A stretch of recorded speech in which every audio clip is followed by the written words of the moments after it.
मराठवाडा सर्वोदय शिक्षण प्रसारक मंडळ आयोजित स्वर्गीय बाबासाहेब आकात स्मृती पुरस्कार 2026 या पुरस्कार वितरणाच्या कार्यक्रमासाठी या रंगमंचावर उपस्थित असणारे आदरणीय प्राचार्य कटारे सर, ज्यांनी फार नेमकेपणाने आत्ता प्रास्ताविक केलं ते कपिल भैया आकात, प्राचार्य Madan sir, doctor Dhondge sir, प्राचार्य Khandare sir, Sudhakar Jadhav sir, Sheshrao Wayal sir, Vilasraoji Akat, मंचावर काही महत्त्वाचे सर्जनशील माणसं उपस्थित आहेत. ही फार चांगली गोष्ट आहे.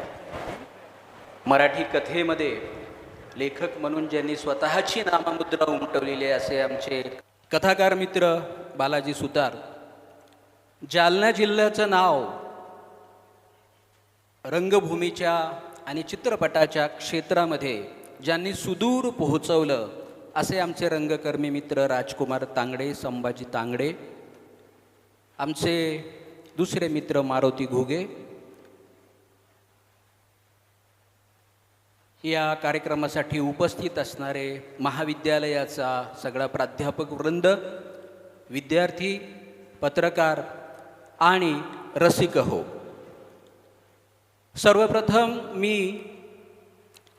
कवी, दिग्दर्शक, अभिनेता, निर्माता नागराजजी मंजुळे यांना स्वर्गीय बाबासाहेब आकात स्मृती पुरस्कार आपण देतो आहोत, त्याकरता त्यांचं मी मनपूर्वक अभिनंदन करतो. एक दोन गोष्टी ज्याचा उल्लेख आत्ता कपिल भैयांनी केला की या पुरस्काराचं सुरुवात कशी झाली, प्रयोजन काय आहे, कशामुळे हा पुरस्कार आपण देतो आहोत, त्याच्या मागची काही भूमिका आहे. आत्ता सांगितल्याप्रमाणे भाऊ म्हणजे बाबासाहेब आकात यांचं अकाली निधन झालं आणि एक मोठा धक्का होता सगळ्यांसाठीच. आणि त्याच्यानंतर त्यांचा जो प्रथम स्मृतिदिन होता, मी त्यावेळेस सुरुवातीच्या काळात जालन्याला प्राध्यापकी करत होतो, तेव्हापासूनच्या सगळ्या गोष्टी मला आठवत आहेत. तर प्रथम स्मृतिदिनाला मला बोलवलं होतं इथेच याच महाविद्यालयामध्ये, आणि बोलताना मी असं म्हणालो होतो की भाऊ म्हणजे बाबासाहेब आकातांचं सामाजिक काम, शैक्षणिक काम, राजकीय काम हे तर सर्वश्रुत आहे, ते माहिती आहे या सगळ्या तालुक्याला, जिल्ह्याला किंवा बाकीच्या लोकांना. पण बाबासाहेब आकात हे सांस्कृतिक चळवळीला किती पाठबळ देत होते, त्याच्या पाठीशी उभं राहत होते, हे फारसं माहिती नाही. आणि त्याचे सगळे साक्षीदार आम्ही आहोत. त्यामुळे मी भाषणात असं म्हणालो होतो त्या स्मृतिदिनाच्या की आपण भाऊंच्या म्हणजे बाबासाहेब आकातांच्या नावाने एखादा चांगला पुरस्कार सुरू करायला पाहिजे आणि तो अशा सर्जनशील कलावंताला द्यायला पाहिजे की जो त्या क्षेत्रामध्ये स्वतःची नाममुद्रा उमटवेल किंवा उमटवतो. असं मी बोलून गेलो. भाषणात असं आपण काय काय बोलतो, पण लागलीच कपिल भैया असतील, कुणाल असतील, आमचे त्यांचे सगळे खंदारे सर, सुधाकर जाधव वगैरे हे सगळे मला म्हणाले की सर तुम्ही जे भाषणात बोललात ते आमच्या मिटिंगमध्ये ठरलं आणि तसं करायचं ठरलेलं आहे. आणि ह्या पुरस्काराची सुरुवात झाली. बरं, मी तरी का म्हणालो की बाबासाहेब आकातांच्या नावाने पुरस्कार सांस्कृतिक क्षेत्रात सुरू केला पाहिजे, त्याचं कारण असं आहे की बरेच लोक शांतपणे न गवगवा करत काही काही कामं करत असतात. आता बाबासाहेब आकातांनी सांस्कृतिक क्षेत्राला पाठबळ दिलं म्हणजे काय केलं होतं, तर साधारणतः 25 वर्षापूर्वी आणि त्याच्याही आधीपासून त्यांचा माझा फार स्नेह जुळून आला. त्याचं कारण पण सांस्कृतिकच होतं, कारण राजकीय असण्याचं माझं काहीच कारण नाही. आणि त्यांना प्रचंड सांस्कृतिक क्षेत्रात काम करणाऱ्यांबद्दल आत्मीयता होती. म्हणून माझं खूपदा मी जालन्यालाच असल्यामुळं महाविद्यालयात कार्यक्रमाच्या निमित्तानं कशाच्या निमित्तानं येणं जाणं व्हायचं, ते भेटायचे, चर्चा करायचे. आणि मग आमचं असं ठरलं की साधारणतः आम्ही एक मालिका करत होतो, चंद्रकांत कुलकर्णी त्याचे दिग्दर्शक होते, पिंपळ पान नावाची मालिका करत होतो. आणि वेगवेगळ्या मराठीतील साहित्यकृती टी व्हीवर पडद्यावर आल्या पाहिजे असा त्यामागचा हेतू होता. तर तेव्हा मनोहर तल्हारांची माणूस नावाची एक कादंबरी आम्ही हाताशी घेतली आणि ती कादंबरी हातात घेतल्याबरोबर त्या कादंबरीतलं जे वातावरण आहे ते सगळं आम्हाला, मी तर परतूरमध्ये खूप येत होतो, मला परतूरसारखं वाटायला लागलं. म्हणून आम्ही ठरवलं की त्या माणूस कादंबरीची जी सिरियल मालिका करायची त्याचं शूटिंग परतूरमध्ये करायचं. आणि काही लोक मला दिसत आहेत समोर की तेव्हाचे साक्षीदार आहेत आणि आम्ही जाहीर केलं की आम्ही या मालिकेचं शूटिंग परतूरमध्ये करणार. बरं, आता हे कोणाच्या भरोशावर आम्ही ठरवलं की परतूरमध्ये करायचं? त्याचं एकमेव नाव म्हणजे स्वर्गीय बाबासाहेब आकात. कारण आम्हाला माहिती होतं की भाऊंना सांस्कृतिक क्षेत्राबद्दल आत्मीयता आहे आणि जी काही आम्हाला इथे मदत लागणार आहे बाकी ती मदत ते करू शकतात. आणि खरंच आम्ही 10-15 दिवस इथे मुक्कामाला होतो. बाहेर एक मंगल कार्यालय होतं, त्या मंगल कार्यात तेव्हा हॉटेल पण नव्हते 25 वर्षापूर्वी उतरायसाठी. आणि सगळे मुंबईचे कलावंत रोज देवगिरी एक्सप्रेसनं यायचे, शूटिंग करायचं त्यांचं. किशोर कदम होता, प्रसाद ओक होते, अजून बरेच जण होते असे. आणि आमचा 10-15 दिवस इथे मुक्काम होता. तेव्हा आम्हाला जी बाबासाहेब आकातांनी आम्हाला म्हणजे कलावंतांना ज्या प्रकारची मदत केली, ज्या प्रकारची आम्हाला आत्मीयता दाखवली, ही आमच्यातली वैयक्तिकता सोडा पण कलेप्रतीचं त्यांचं ते प्रेम होतं. त्यानंतर पण बरेचदा मला लक्षात आलं, भेट नावाची आम्ही फिल्म केली किंवा काय काय सांस्कृतिक केलं, तेव्हा सरळ ते एकदा दोनदा विद्यापीठात आले. माझ्या कक्षात येऊन मला म्हणाले की सर काय करायचं सांगा. मग असा एक दिलदार माणूस सांस्कृतिक क्षेत्रासाठी एवढा उभा राहतो आणि त्याच्या नावाने त्याची स्मृती आपण अशा काहीतरी पुरस्काराने ठेवली पाहिजे. हा विचार मांडणं सोपं असतं, पण तो पुढे मात्र या सगळ्या लोकांनी नेला आणि त्याचं मूर्त स्वरूप म्हणजे आज जे हे सगळं सुंदर असं त्याला रूप आलेलं आहे. दरवर्षी आपण सगळेजण त्या आत्मीयतेने इथे जमतो, त्याचं मूळ कारण मी तुम्हाला सांगितलं. आता ज्यांना आपण पुरस्कार देतो त्याच्याबद्दल पण थोडासा विचार करतो आपण की फक्त यशस्वी माणसालाच पुरस्कार द्यायचा का? म्हणजे आत्ता नागराज मंजुळेबद्दल खरं तर काहीच मी सांगायची गरज नाही. इथल्या कुठल्याही अचानक एका माणसाला म्हणायचं तुम्ही रंगमंचावर या आणि नागराज मंजुळेबद्दल 10 मिनटं बोला, तर ते फार पिस्तुल्यापासून तर त्यांच्या सगळ्या सैराट, फॅन्ड्री, पावसाचा निबंध असेल, झुंड असेल, काय काय सगळं सांगतील. त्यांना कुठले पुरस्कार मिळालेत, सैराटमधलं गाणं कोणतं काय होतं, अजय अतुलचं अमुक, सगळं सांगतील. ही झाली सगळी यशाची गोष्ट. सैराटनं तर किती मोठे पराक्रम केले, किती मोठे विक्रम केले, हे सगळं आपल्याला माहिती आहे. पण एवढाच त्याला निकष नाही आहे. मग निकष काय आहे की आपण मंजुळेंना पुरस्कार दिला, गेल्या वर्षी मकरंद अनासपुरेंना पुरस्कार दिला, सिंधुताई सपकाळांना पुरस्कार दिला, भास्करराव पेरे पाटलांना पुरस्कार दिला. तर हे सगळे लोक नुसते यशस्वी नाही आहेत, तर हे ट्रेंड सेटर लोक आहेत. यांनी स्वतःचा एक शैली निर्माण केली त्यांच्या कामामध्ये. आता नागराज मंजुळेबद्दल जर बोलायचं असेल तर अनेक पद्धतीनं बोलता येईल, पण मी एक तुम्हाला छोटासा दृष्टांत सांगतो, एक छोटासा प्रसंग सांगतो. तो आपल्या रेल्वे लाईनवरच घडलेला आहे. एक साधारणतः 2009-10 साली घडलेला प्रसंग आहे. त्यानंतर नागराज मंजुळेंची एंट्री झाली या क्षेत्रामध्ये. काय झालं होतं की आमचे एक विद्यार्थी होते MA ला शिकायला, फार गरीब घरचे, साधे आपल्या शेतकरी कुटुंबातले, आणि फारच त्यांची परिस्थिती साधी होती. आणि त्यांच्या घरी एक लग्न होतं आणि त्यांची इच्छा होती की त्या लग्नाला आम्ही यावं शिक्षकांनी. तर लग्नाला वगैरे जाणं शक्य नव्हतं, पण मला का वाटलं माहिती नाही. मी म्हणलं मी येतो तुमच्याकडे लग्नाला. ते म्हणले सर ते पेडगाव आहे ना तिथे उतरा, तिथून फाट्यावर आलात की जिपडं आहे, ते जिपडं 5 रुपये घेतं, तिथून आमच्या गावात आणून सोडतं, असं त्याने मला छान सांगितलं. मी म्हणलं हो येतो. बरं, आता ते पेडगाव वगैरे गाव होतं, तिथे एक्सप्रेस थांबत नाही, तिथं पॅसेंजर थांबते. म्हणून मी सकाळी औरंगाबाद म्हणजे संभाजीनगरवरनं पॅसेंजर धरली, बसलो रेल्वेमध्ये, आणि ती मधल्याच कुठल्या तरी स्टेशनला येऊन पॅसेंजर थांबली. आपल्याला माहिती आहे पॅसेंजर येऊन कुठे थांबायसाठीच असते. ती थांबली. मग आम्हाला वाटलं 10 मिनटं, 15 मिनटं, अर्धा तास आता सुटेल तेव्हा सुटेल. ती पॅसेंजर सुटेच ना. त्या स्टेशनवर एक हापसा होता, एक छोटंसं कॅन्टीन होतं दुकानासारखं, तिथला चहा संपला, शेव संपली, खारा संपला. मला तर वाटलं हापशाचं पाणी संपतं काय की आता, अशी अवस्था. आणि सगळ्या त्या रेल्वेमध्ये शेंगदाणाचे टरफलं, कागदं टाकलेले, कचरा सगळा पॅसेंजर तिथे पडलेले, खाली बसलेले लोक, झोपलेले लोक, आणि गाडी काही सुटेना. आमच्या शेजारून धाडधाड धाडधाड एक्सप्रेस गाड्या निघून जात होत्या. 2 गेल्या, 3 गेल्या. आम्ही बघतोय, मोठी हवा यायची, आवाज यायचा आणि एक्सप्रेस गाडी निघून जायची. आमची पॅसेंजर तिथेच थांबलेली. वैताग आलेला होता. मे महिन्याचे दिवस, प्रचंड गरमी, उष्णता, घाम आलेला सगळा. आणि तेवढ्यामध्ये मी आपल्या खिडकीत बसलो होतो वैतागून, एकटाच होतो मी. आणि समोरून एक 10-12 वर्षाचा मुलगा खिडकी त्या दरवाजातून वर चढला. तो काहीतरी विकत होता, विक्रेता होता, छोटा मुलगा. आणि तो एक गाणं म्हणत होता छोटंसं. तर गाणं म्हणल्यानंतर त्यातल्या त्यात मला बरं वाटलं की चला एक हवेची झुळूक आल्यासारखी एवढ्या वैतागात एक गाणं म्हणतोय कोणीतरी. त्याला म्हणलं इकडे इकडे तू काय विकतोयस? तो मला मी हे संत्री गोळे विकतोय.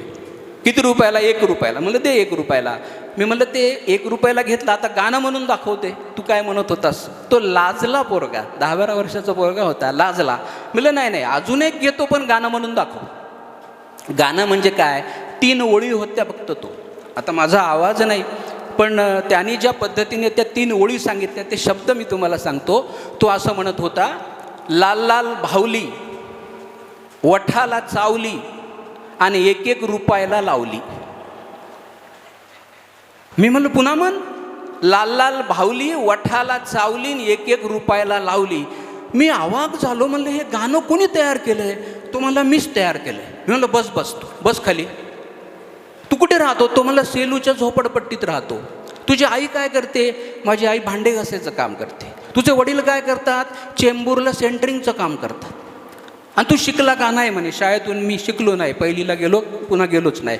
तो म्हणला आधी मी बूट पॉलिशचं काम करत होतो, पण आमच्यामध्ये पण टोळे आहेत, बूट पॉलिश करणाऱ्यामध्ये पण टोळे आहेत, तर त्यांनी मला करू दिलं नाही, म्हणून मग मी आता संत्री गोळ्या विकतो. आणि मी म्हणलं मग गाणं का तयार केलंस तू? तर तो म्हणला काय साहेब, काही विकायचं म्हणलं की काहीतरी म्हणावं लागते आणि त्याच्याशिवाय लोक घेत नाहीत, म्हणून मी हे गाणं तयार केलं. तुम्हाला मी सांगतो, म्हणजे नागराज मंजुळे नक्की जाणतात की या गोष्टीमधली. मला असं वाटतं लिंटास कंपनीनं जर संत्री गोळ्याची जाहिरात करायची ठरवली तर या झोपडपट्टीतल्या मुलाच्या 3 ओळी त्यांनी टॅगलाईन बनवून घेतल्या पाहिजे. लाल लाल बावली, वठाला लावली आणि ओठाला चावली आणि 1-1 रुपयाला, 1-1 रुपयाला लावली, इन्क्लुडिंग MRP. 3 ओळीमध्ये बाहुलीचं वर्णन, लाल लाल बाहुली, वठाला चावली, म्हणजे चव कशी आहे तिची बघा. आणि एक झोपडपट्टीतला साधा, कुठलीही पार्श्वभूमी नसलेला, शिक्षित नसलेला, साध्या घरातला मुलगा एवढी सुंदर निर्मिती करू शकतो. मग मला खूप वाईट वाटलं. दुसरं काय वाटू शकतं? थोड्या वेळानंतर आमची गाडी सुटली, मी त्या योग्य स्थळी गेलो, पण तो मुलगा मी विसरलो नाही. मला हळहळ अशी वाटली की असे खेडोपाडी, असे पॅसेंजरसारखे आपले क्रिएटिव्ह प्रतिभावंत मुलं खेडोपाडी पडून आहेत. आणि या पॅसेंजर मुलांच्या जोपर्यंत एक्सप्रेस गाड्या होणार नाहीत, या एक्सप्रेस गाड्या दिल्लीपर्यंत, जगापर्यंत पोहोचणार नाहीत, तोपर्यंत खरी कलाकृती आणि खरे कलावंत पुढे येणार नाहीत, असं मला तेव्हा वाटलं होतं. आणि 2014 साली नंतर जेव्हा फॅन्ड्री सिनेमा आला, तेव्हा मी शोध घेतला तर नागराज मंजुळे हे करमाळा तालुक्यामधल्या जेऊर नावाच्या छोट्याशा गावामध्ये पॅसेंजर म्हणूनच जन्माला आले, पॅसेंजर गाडी म्हणूनच जन्माला आले. पण त्यांनी ज्या प्रकारे राष्ट्रीय आणि आंतरराष्ट्रीय काम करून दाखवलं ते आपल्या या दृष्टीनं अत्यंत महत्त्वाचं आहे. मी जसं म्हणालो की खूप वेगवेगळ्या पद्धतीने यांच्याबद्दल, नागराज मंजुळेबद्दल बोलता येईल, पण मी मोह आवरतो कारण मला पण त्यांच्याबद्दल ऐकायचं. पण थोडक्यात मी एखादी गोष्ट सांगू काय इच्छितो तुम्हाला की नागराज मंजुळेंनी सिनेमात काय केलं, वेगळं काय केलं. सिनेमात खूप जण करतात 100 कोटीचे सिनेमे, तर आपल्याकडे आजकाल तर असेच हिशोब आहेत 100 कोटी वगैरे. मग तरी पण वेगळं काय केलं नागराज मंजुळे यांनी? तर लक्षात ठेवा की सगळ्यात महत्त्वाची गोष्ट, नागराज मंजुळे यांनी स्वतःची स्वतंत्र शैली निर्माण केली चित्रपटाची, आणि ही अत्यंत टिकणारी गोष्ट आहे, सिनेमाला पुढे नेणारी गोष्ट आहे. म्हणून ते त्यांचं काम महत्त्वाचं आहे. आता या चित्रपटाचं, त्यांच्या चित्रपटाचं, या कामाचं जर आपल्याला थोडक्यात सांगायचं असेल तर एक सूत्र मी सांगतो की रंजन, भंजन आणि निरांजन असं जुन्या पद्धतीने सांगता येईल. म्हणजे त्यांनी रंजन केलं नाही का? केलं, पण ते रंजन नेहमीच्या पद्धतीचं नव्हतं. आपलं जुनं रंजन कसं होतं सिनेमामधलं, की समजा नायक नायिकेला जर प्रेम करायचं असेल तर त्यांना स्वित्झर्लंडलाच जावं लागत होतं. स्वित्झर्लंडला गेल्याशिवाय प्रेमच होत नव्हतं. पण आमच्या नागराज मंजुळे या दिग्दर्शकानं सांगितलं की याच्यात स्वित्झर्लंड किंवा लोकेशन महत्त्वाचं नाही, त्यांच्या आतली जी प्रीतीची भावना आहे ती महत्त्वाची आहे. म्हणून मग नागराज मंजुळेच्या सिनेमातले प्रियकर आणि प्रियसी ज्वारीच्या शेतामध्ये प्रेम करताना आपण पाहिले. हा बदल आहे. आपल्याला वाटायचं प्रेम होऊच शकत नाही ज्वारीच्या शेतात. हिंदी सिनेमामध्ये साधारणतः स्विमिंग पूल, बिकिनी घातलेली हिरोईन, ते निळशार पाणी, तेवढं चांगलं पाणी प्यायलाही मिळत नाही आपल्याला, ते पोहतात त्याच्यामध्ये, असंच एक चित्र होतं. पण या दिग्दर्शकांनी दाखवलं की असं नाही. गावची जी बारव असते किंवा विहीर असते ना, त्याच्यावर जर मनपूर्वक उडी मारली तरी ती सुद्धा स्विमिंग होऊ शकतं. मग तुम्ही पाहिलं काय काय त्यांच्या सिनेमामध्ये. किंवा दुसरी गोष्ट, या माणसांनी काय काय केलं, भाषेला खूप मोठं काहीतरी वेगळं त्यांनी दान दिलेलं आहे, वेगळं काहीतरी एक कॉन्ट्रीब्युशन दिलेलं आहे. म्हणजे काय दिलं, मी सर्रास आता पाहतो की मुंबई पुण्यामधले जे सोकॉल्ड लोक असतात ते सहज बोलता बोलता म्हणतात की भारी वाटतं यार, लय भारी वाटतं. मला सांगा, हे 2014 नंतरच भारी वाटू लागलेलं आहे. त्याचं कारण हे भारी वाटणं, ही जी भाषा आहे ही नागराज मंजुळेच्या सिनेमाने दी. लगा शब्द, लगा हा शब्द नागराज मंजुळेकडनं आला. आमचे संजय भास्कर जोशी नावाचे पुस्तक पेठीमध्ये पुण्याला पुस्तक विक्राने लोक आहेत, ते कुणाला लगा म्हणतात. मी त्यांना एकदा म्हणलं, हे कधीपासून म्हणता हो लगा तुम्ही? ते म्हणले, हे नागराजपासून म्हणतो मी. भाषेवर परिणाम करणं. कलावंत कुठला मोठा असतो माहिती आहे? तुम्ही आम्ही साधे का आहोत? त्याचं कारण आपण फक्त भाषा वापरतो आणि जगणं पुढे नेतो. कलावंत भाषेची नव्या शब्दांनी, नव्या संकल्पांनी ओटी भरत असतात. आमचा एक नितीन कुलकर्णी नावाचा पुण्याचा मित्र आहे, यांनी एक नवीन शब्द निर्माण केला आहे. बघा, कवी आहे नितीन कुलकर्णी, मला एवढा शब्द आवडतो आणि आज तर तो शब्द इतका महत्त्वाचा आहे, त्यांना अमेरिकेसाठी युद्धट असा शब्द वापरला कवितेमध्ये. उद्धट शब्द माहिती होता, पण युद्धट शब्द कुठे माहिती होता? आणि बघा, तुम्हाला पटलं की नाही की अमेरिका ही युद्धटच आहे. किंवा तुम्ही बघितलं की आत्तापर्यंत सिनेमात, आत्ता कोणीतरी छान, कपिल भैयाच म्हणले की सिनेमात काम करायचं म्हणजे चिकन चोपडं असलं पाहिजे वगैरे, पण हे पण त्यांनी मोडून काढलं, चौकटी मोडल्या. रंजन केलं तसं भंजन पण केलं. नागराज मंजुळेंनी भंजन पण केलं. भंजन केलं म्हणजे फोडलं जुनं, चौकटी मोडल्या. जुन्या काळात नायक नायिका, हिरो हिरोईन कोण असायचे? ठरलेले, ते स्मार्टच असले पाहिजेत वगैरे.